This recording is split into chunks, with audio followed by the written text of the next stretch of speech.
ये सदस्य श्री राजीव राय जी।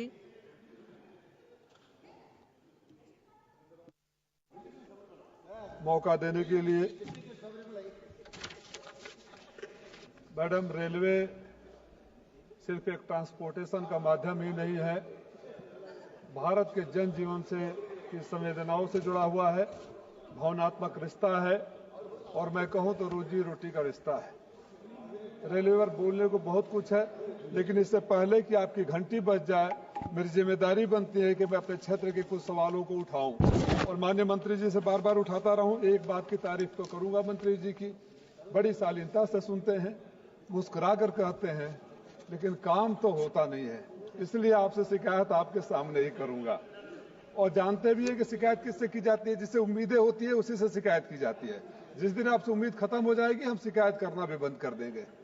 मैं अपनी क्षेत्र की समस्याओं को बताऊं मैडम, और उसकी गंभीरता का अंदाजा सिर्फ इससे लगा सकते हैं कि जब मैं सांसद बना तो पहली बार कहीं निरीक्षण करने गया तो अपने मऊ के रेलवे स्टेशन पर गया, और वहां हालत ये थी कि गया तो रेलवे स्टेशन पर पानी ही नहीं।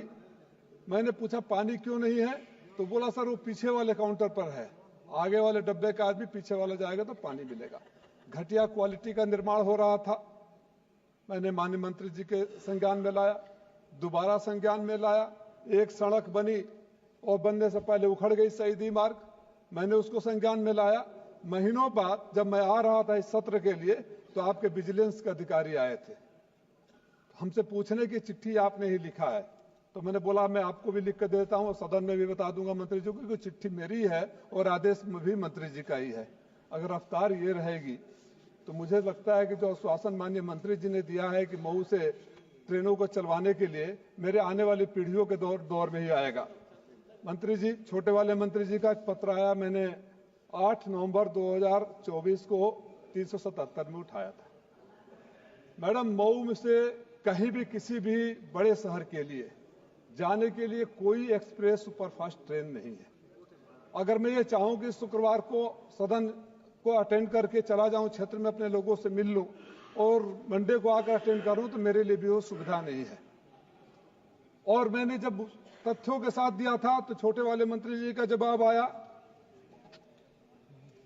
मऊ प्रयागराज खंड पर 8 जोड़ी ट्रेन सेवाओं से द्वारा चलती है। अरे पीछे से आती है और आगे जाती है, मऊ वाले को मिलती नहीं है। दोहरी घाट से चलाया नहीं जाता, 40 किलोमीटर दूर सारे उधर लोग रहते हैं, एक सिरे पर हैं। जिन जिन ट्रेनों को अगर पढ़ूंगा तो समय अभाव हो जाएगा।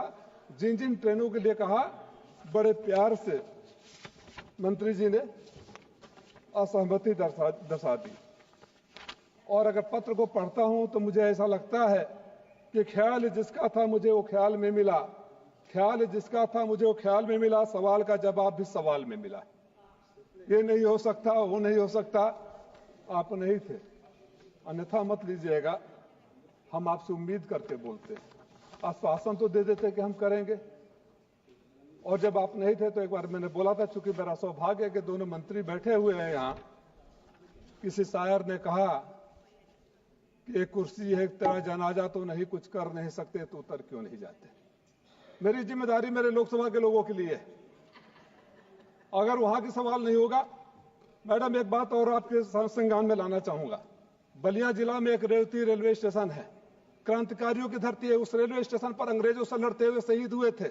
महीनों दिन से सर्वदलीय वहां धरना आंदोलन चल रहा है।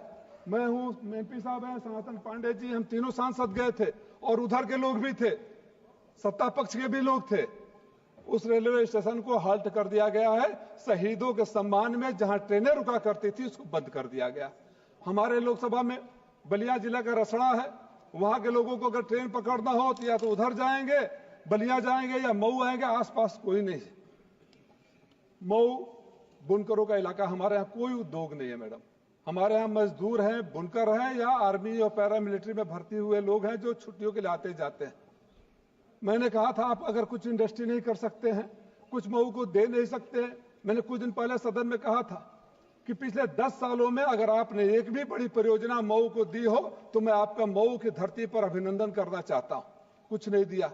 बुनकरों के उन सामान को अगर दक्षिण भारत में जाकर बेचकर अपनी रोजी रोटी का गुजारा कर सके, मुंबई जाकर, दिल्ली जाकर, हमारे यहाँ अगर 4 पैसे आ जाए तो आपको क्या दिक्कत है? आप कुछ करना नहीं चाहते। आप मंत्री जी, मैं आपसे एक हाथ जोड़कर निवेदन करता हूं, आप आइए हमारे साथ, हमारे इलाके की स्थिति देखिए और अपने ऑफिस में जाकर सर्वे करवा लीजिए कि सबसे खराब रेल व्यवस्था किस जिले की है, हमारे आसपास के जिलों से भी। तो मैं आपसे हाथ जोड़कर गुजारिश करता हूं, बड़ी उम्मीद से गुजारिश करता हूं, और आपने मुझसे वादा भी किया था। मैं चाहता हूं वो वादा सदन में सबको पता चल जाए कि इन्होंने वादा किया है कि कुछ न कुछ ट्रेनें चलाएंगे। मैडम, बातें देश की भी जरूरी है। आपके सर्वे कहते हैं कि 8% ट्रैफिक बढ़ गया है, और हालात क्या है इंफ्रास्ट्रक्चर के?